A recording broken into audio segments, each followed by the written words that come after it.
দেখো তো তুমি কোথা থেকে এসেছো, এই উপরের দিকে একটু ভাবো তো।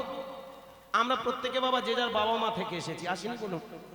সবাই, আমি আপনি সবাই যে যার বাবা মা থেকে এসেছি। আমার বাবার নাম মানিক গায়েন।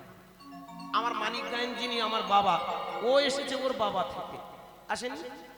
আমার বাবার নাম মানিক গায়েন, তার বাবার নাম হেমচন্দ্র গায়েন, তার বাবার নাম নিমাই গায়েন, তার বাবার নাম অরবিন্দ গায়েন। জানি না, ওই পর্যন্ত বাবার মুখে শুনেছি। তাহলে ওনার বাবাও আছে, আছে না বাবা? প্রত্যেকের বাবার বাবা বাবা বাবা বাবা আছে। খুব ভালো করে ভাবুন আমি কথাটা কোথায় নিয়ে যাচ্ছি। তাহলে যদি আমরা প্রত্যেকে বাবা বাবা ভাবি, এক সময় তার বাবা তার বাবা তার বাবা তার বাবা উপরে যাচ্ছি, যাচ্ছি না বলুন? তার বাবা তার বাবা তার বাবা তার বাবা তার বাবা, এক সময় আমরা পৌঁছে যাচ্ছি কোথায়? কেউ না কেউ আমার একটা বাবা ছিল যার নাম হলো কশ্যপ মুনি। এই কথাটা আমি প্রত্যেকটা হরিবাসরে বলি। এটা আপনারা শুনেছেন যারা, তারা তো শুনেছেন, যারা ইউটিউব ফলো করেছেন তো শুনেছেন। আজকে ডাইরেক্টলি আপনাদের কাছে আমি পরিষ্কার করে তুলে দিতে চাই, কারণ সবাই তো আর ইউটিউব ফলো করেন না। এতগুলো মানুষ বসে আছেন, হয়তো 100 জন ইউটিউব দেখে, বাকি হয়তো এই যে 2000 শ্রোতা বসে আছেন, 1000, হ্যাঁ 2-3 হাজার যারা শ্রোতা ধরুন চারদিকে সব বসে আছে শুনছে, তারা তো আর সবাই শোনেনি। কি সুন্দর কথা দেখুন। আসতে আমি বাবা বাবা খুঁজতে খুঁজতে পৌঁছে যাচ্ছি কোথায়? আমাদের বংশে, মানে আমার রক্তে রক্তে তার বাবা খুঁজতে খুঁজতে কেউ না কেউ একজন মানুষ ছিল যার নাম কশ্যপ। যে কারণে কোনো ভালো কাজ করার সময় ঠাকুর মশাইরা আমাদের এসে জিজ্ঞাসা করে, বাবা তুমি কোন গোত্রের? বলে না? কি গো মা, বলে তো? এখানে আমার মায়েরা বাবা আপনারা যারা বসে আছেন, আমাদের প্রত্যেকের কিন্তু একটা করে গোত্র আছে, আছে না মা? আছে তো? কাশ্যপ, শাণ্ডিল্য, ভরদ্বাজ, আত্রেয়, মৌদগল্য, কি তাই না? সাবর্ণ, বিভিন্ন গোত্র আছে। এই যে আপনারা গোত্রগুলো দেখেন, গোত্রগুলো কারা আছে? এই গোত্রগুলো পেলাম কোথা থেকে? আমরা কোনোদিন বুঝে দেখিনি, এই বুঝিনি বলে নিমাই চাঁদ আমাদের বোঝাতে এসেছিল। এই যে তুমি হাত তোলো, সাথে সাথে তোমার মনটা উপরের দিকে গেল। তুমি জেনে নাও তোমরা এক একটা মুনির রক্তের ধারা ধরে এসেছো। রক্তের ধারা ভালো করে ভেবে দেখুন। এই যে ধারা ধরে এসেছি বলে তাই তো আজকের জন্মেছি। আমার বাবা তার বাবা তার বাবা তার বাবা তার বাবা তার বাবা মুনি। তাহলে আমরা কারা? এক একটা মুনির সন্তান। আমরা এক একজন মুনি। ভালো করে ভেবে দেখবেন, গুণী মানুষের ছেলেরা দেখবেন প্রাণপণে গুণী হওয়ার চেষ্টা করে, করে না? যে ডাক্তার, তার ছেলেদের ডাক্তারি শেখাতে হয় না। ওই ছুরি কাঁচি বাবার চালানো দেখে, ট্যাবলেট কাটা দেখে মাঝে মধ্যে এসে পড়ে দেখে, PARASO, এটা তো প্যারাসিটামল। কি বাবা কেন দিল? জ্বর সর্দি কাশির জন্য। বাবা নেই, সেদিন বলে ওই ডাক্তার, ডাক্তারবাবু গেল কোথায়? বলে ডাক্তারবাবু বাড়িতে নেই। তখন ডাক্তারের ছেলে বলে এসে আমার কাছে, আমি কল করে দিচ্ছি। কি তাহলে ভালো করে ভেবে দেখবেন, ডাক্তার নয়, অথচ যে ব্লাড রক্ত, সেখানে কিন্তু সে অনেকটা অর্ধেক ডাক্তারি শিখে যায়। বুড়ো বয়সে বিয়ে করেছে, দুটো ছেলে, আমার ক্ষমা করবেন, 32-এ বিয়ে করেছে, এখন আমার 42 10 বছর আমাদের সংসার জীবন, আমার দুটোই ছেলে, মাগো সব পড়াচ্ছে। ওই একটা 3 বছর লকডাউনের সময়, কি বলবো গো, কি যন্ত্রণা, কি যন্ত্রণা। মানুষ যখন সব রোগের জ্বালায় ছুটে বেড়াচ্ছে, তখন আমার বউ পেটের জ্বালায় ছুটে বেড়াচ্ছে। আর আজ সেই জ্বালায় আমার জ্বলতে হয়েছে। অনেক কষ্টে ঘুমাস, ঢুকতে দেয় না ডাক্তাররা। সেই সময় আমার বউ বলে বাবা এই কষ্ট করে মানুষ, হ্যাঁ আমি এমন একটা সময় পেটে ধরলাম, সেই সময় লকডাউন। তা আমি বলি ছেলেটার নাম রাখো লকডাউন। আমার পাড়ার লোক বলে তুই পাগল হয়েছিস, লকডাউন নাম রাখ। ওই জন্য একটু ঠাকুর দেবতার নাম রেখেছি শিবদাস। ছোটটা 3 বছর আর বড়টা 7 বছর। সন্ধ্যাবেলায় একটু হরিনাম করতে দেয় না। আমি করতালটা নিয়ে যখন গান গাই হরে কৃষ্ণ হরে কৃষ্ণ, ও দেখি কোথায় থাকে, হুড়মুড় দুলদুল করে ছুটে এসে ও হরে কৃষ্ণ হরে কৃষ্ণ কৃষ্ণ কৃষ্ণ হরে হরে হয় না বাড়ি? একদম। বাচ্চারা করে না? দোষটা বাচ্চার না দোষটা আপনার? বলুন, দোষটা বাচ্চাটার না দোষটা আপনার? এটা রক্তের দোষ বলবো না? আমার যেটা রক্ত, আমার যেটা ব্লাড, সে তো করবে, করবে না? একটু রিয়াজ করতে বলবো, রিয়াজ করতে দেবে না। রে রে না রে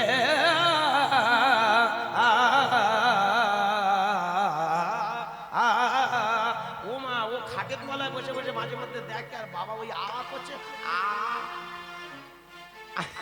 আমি বলি, আরে তোর কি হয়েছে? বলে, ও তুমি ওই করছো, আমিও করবো। দোষটা ওখানে নয়। কথাটা কেন বললাম জানেন? রক্ত কোনোদিন বেঈমানি করে না, আরে বাবা। তাহলে আমরা যদি ঋষি পুত্র হলাম, রক্ত বেয়ে আমরা যদি সেই ঋষির সন্তান হলাম, আমরা ঋষি হব না কেন? কোনদিন আমরা ভেবে দেখেছি আমরা কারা? এক একটা ঋষি পুত্র, সাধকের ছেলে সাধক। তাহলে আমরা যদি সাধক, তারা যদি সাধক হয়, আমাদের সাধনা করলে আমরা তো পাবো।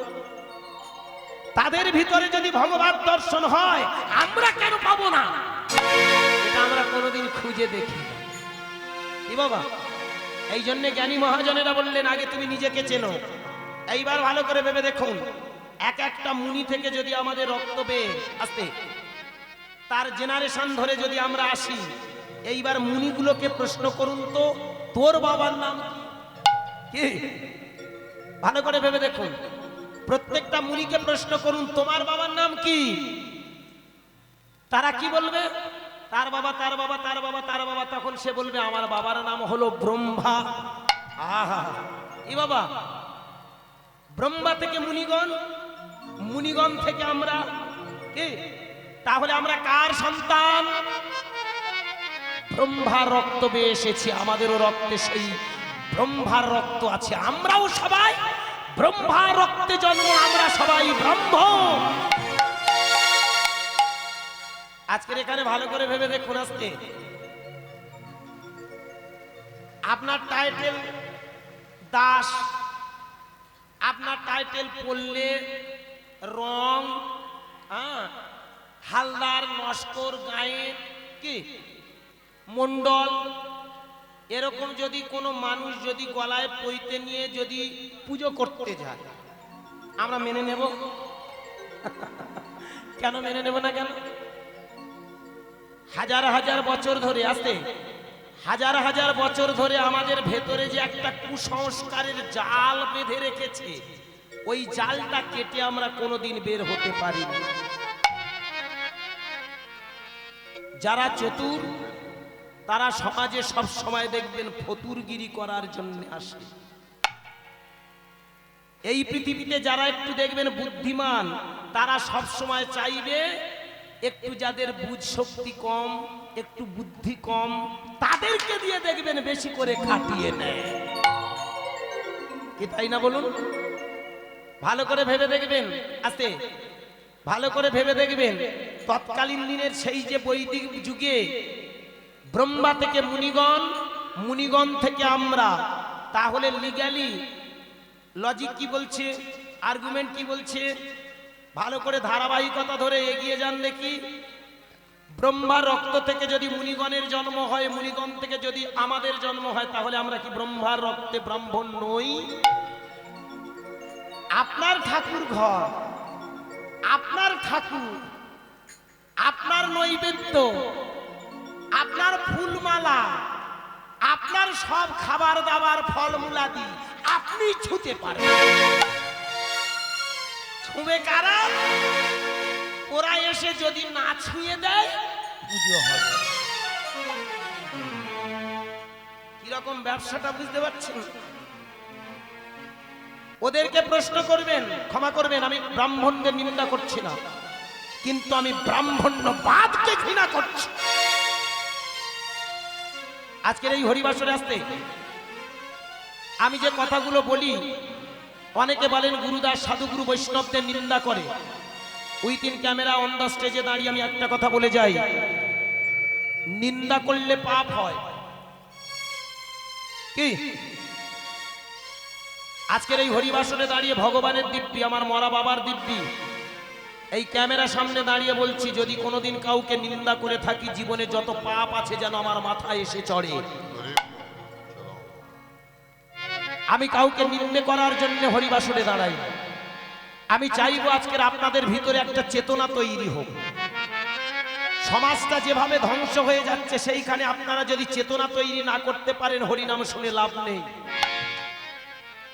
নিজের ভিতরটাকে যদি আপনি রাঙাতে না পারেন, তাহলে দেখবেন আপনার সারা জীবনে সবটাই বৃথা।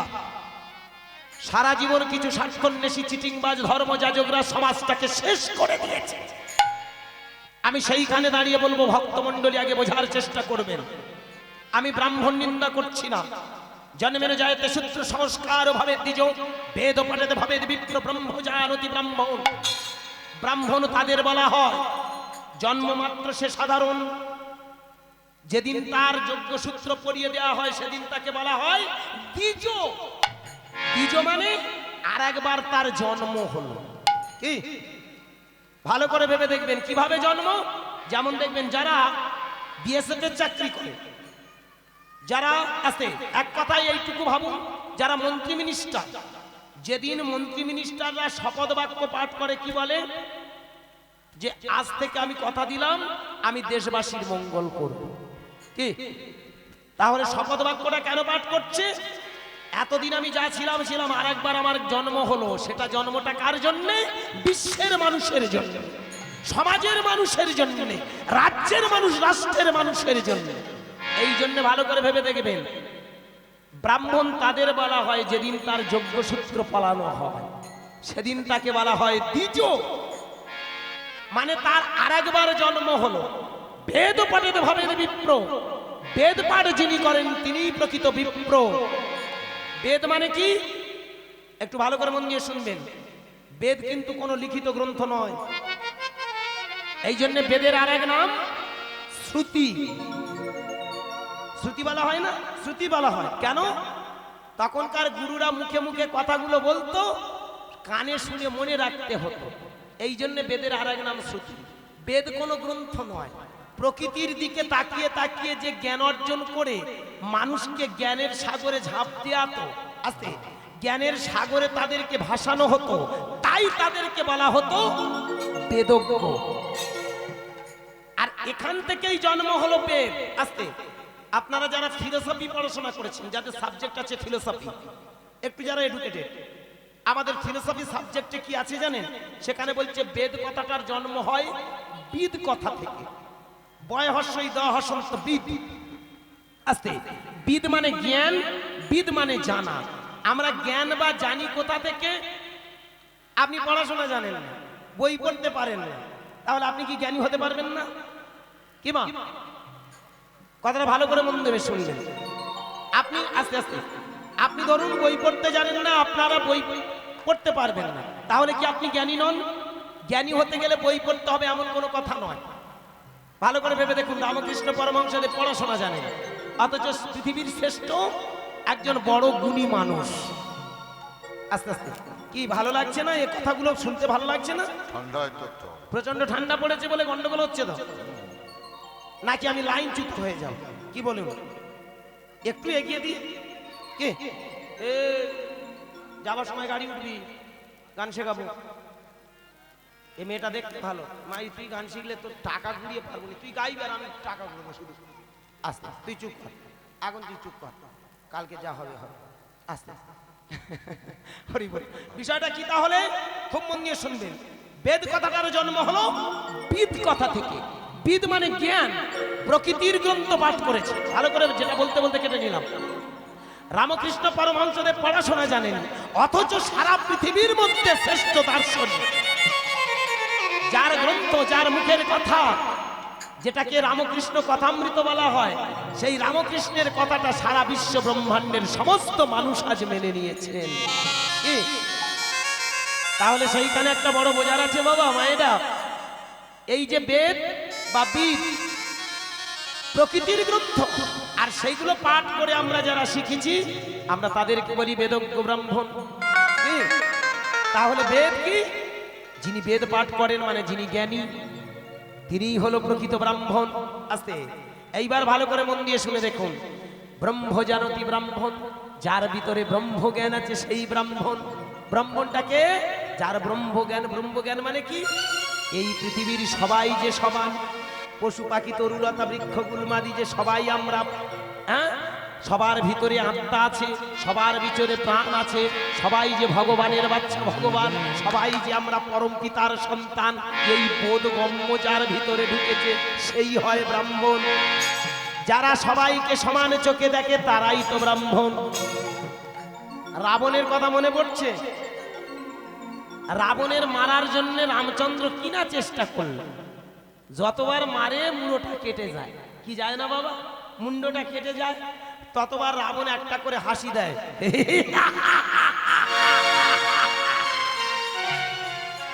এই হাসতে হাসতে মুন্ডটা কেটে চলে যায়, আবার হাসতে হাসতে জুড়ে যায়। ধীরে ধীরে সেদিন রামচন্দ্র বিভীষণের কাছে এসে বললেন, বিভীষণ, যতবার মুন্ডটা কাটলাম ততবার হাসতে হাসতে আবার জুড়ে যায়, তাহলে কি রাবণ মরবে না? বিভীষণ বললেন, প্রভু, তোমার শক্তির থেকে রাবণের শক্তি বেশি। তাই শুনে রাখো, সেই শক্তিটাকে তুমি যদি অর্জন করো তবেই তুমি জিততে পারবে। আর শক্তি যদি পেতে চাও, এই সময় একটু শক্তির সাধনা করো। আহা, একটু শক্তির সাধনা করো। শক্তিটাকে অকাল বোধন করে ভাববেন। আমরা যে পূজাটা দেখি দুর্গা পূজা, ওটা দুর্গা পূজা নয়। কি বাবা? আশ্বিন মাসে যে পূজাটা হয় ওটা কিন্তু দুর্গা পূজা নয়। চৈত্র মাসে যেটা পূজা হয় ওটাই আদি দুর্গা পূজা। চৈত্র মাসে ওই সময়টা করেছিল সুরদ রাজা, মায়ের পূজা করেছিল, তাই ওই পূজাটাই হলো অ্যাকচুয়ালি আমাদের দুর্গা পূজা। আর যেটা আমাদের আশ্বিন মাসে হয় ওটা রামচন্দ্র করেছিল, ওর নাম অকাল বোধন। কি তাই না? তাহলে সেইখানে ভালো করে ভেবে দেখুন, অকাল বোধন যজ্ঞের সিদ্ধান্ত কি? রাবণকে মারার জন্য শক্তি অর্জন। এখন সেইখানে ভালো করে ভেবে দেখুন, রামচন্দ্র যখন যজ্ঞখানা করবে বলে ঠিক করলো, একটা পুরোহিতের দরকার হলো, একটা ব্রাহ্মণের বড় প্রয়োজন হলো। যখন ব্রাহ্মণের প্রয়োজন, চিন্তা করলো ব্রাহ্মণটাকে। বিভীষণ বললেন, কেন? আছে তো অনেক, ব্রহ্মা আছে, অত্রি আছে, অঙ্গিরা আছে, পুলহ আছে, পুলস্ত আছে, হ্যাঁ, বিশ্বামিত্র আছে, বৃহস্পতি আছে, বিভিন্ন আছে, ওদের একজন নিয়ে এসো। ব্রহ্মার কাছে গেল। ব্রহ্মা বলল, আমি সৃষ্টিকার্য সম্পন্ন করতে গিয়ে একদিন আমি ভুল করে ত্রিসন্ধ্যা গায়ত্রী পাঠ করিনি, আমার হবে। ব্যাস, কথা শেষ। ওখান থেকে ফিরে এলো কে? আমার বিভীষণ। ওখান থেকে ফিরে এসে অত্রি, অঙ্গিরা, পুলহ, পুলস্ত সবার কাছে গেল, পেল না। বিষণ্ণ বদনে রামচন্দ্রের কাছে এলো। রামচন্দ্র বলল, কি গো, তুমি পাওনি? বলে, না প্রভু, আমি তো পেলাম না। ঠান্ডা মাথায় বিভীষণ ভাবতে ভাবতে বলে, একজন আছে, সে আমার দাদা, সে আমার দাদা, সে আমার দাদা, সে আমার দাদা, সে আমার দাদা। নিতাই গৌর হরি বল। একজন আছে, সে কে? সে আমার দাদা। হাত তুলতে হবে না। ঠান্ডার সময় যেমন মুড়ি মারা দিয়ে বসে আছেন, বসে থাকুন। আমি আপনাদের সেই কীর্তনিয়া নই যে যার হাত আছে হাত তোলো, না থাকলে তুলবে না, পরজন্মে খোড়া হবে। আমি ভগবানের কাছে প্রার্থনা করবো না বাবা, ওই কথাটা আমি বলা কীর্তনিয়া নই। এই ঠান্ডার সময় হাত তুলে আর কাঁথাটা ঠান্ডা করবো, হরি বল, হরি বল। আছে দরকার নেই হাত তোলা, শুধু মুখে হরি বল বলবেন। খুব মন দিয়ে শুনবেন। মজাটা কোথায়? তাহলে একটু মজা আছে, দেখুন না কি সুন্দর একটা লীলা আপনাদের ধরি। যাচ্ছি না এক্ষুনি, গা ঠান্ডা করে পাথর হয়ে আমিও যাবো, আপনারাও যাবেন। যারা বসে থাকবেন তাদের জন্য আছে। বাড়িতে গিয়ে কান খুলে শুনবেন। শুতে যাচ্ছেন যান, বাচ্চা ঘুমাচ্ছে আপনিও ঘুমাবেন না। ওমা কি সুন্দর বলে গেল। না না না, দেখেছেন একবার হাতটা? তাই হরি বল, কৃষ্ণ হরি বল। ঠান্ডার সময় কান্না কষ্ট হয়, সবার কষ্ট হয়। কি আস্তে, আর বিশেষ করে যা ঠান্ডা পড়েছে আস্তে আস্তে সত্যি পাথর হয়ে যাওয়া ফল। ঠিক আছে, এই দেখুন তাহলে কি দাঁড়ালো, বিষয়টা ভালো করে মন দিয়ে শুনুন। তাহলে ব্রহ্মা আমার সেই যজ্ঞের পুরোহিত হওয়ার জন্য কার কাছে? ব্রহ্মা হলো না, দেব মুনি ঋষি হলো না, এবার গেল কার কাছে? গিয়েছিল রাবণের কাছে। হ্যাঁ গো, রাবণ তো অসুর, সে আবার ব্রাহ্মণ হলো কি করে? রাবণ তো অসুর, আবার ব্রাহ্মণ হলো কি করে? কি বলুন? রাবণের বাবার নাম কি? এইবার কল বেঁধে গেছে। রাবণটা অসুর হলো কি করে? খুব ভালো করে মন দিয়ে শুনবেন, রাবণ কিন্তু প্রকৃত অসুর নয়। এইবার উত্তরটা বেরিয়ে যাবে। রাবণের যদি বাবার জন্মটা আমরা খুঁজে পাই, তাহলে ব্রাহ্মণ তো সাধারণ ব্যক্তি নন, এমনিতেই তো ব্রাহ্মণ নন। রাবণের বাবার নাম বিশ্বশ্রবা। কি আপনারা যারা রামায়ণ পড়েছেন ভালো করে মন দিয়ে শুনবেন, রাবণের বাবার নাম আছে বিশ্বশ্রবা মুনি বা বিশ্রবা মুনি। বিশ্বশ্রবার বাবার নাম কুলস্থ, কুলস্থর বাবার নাম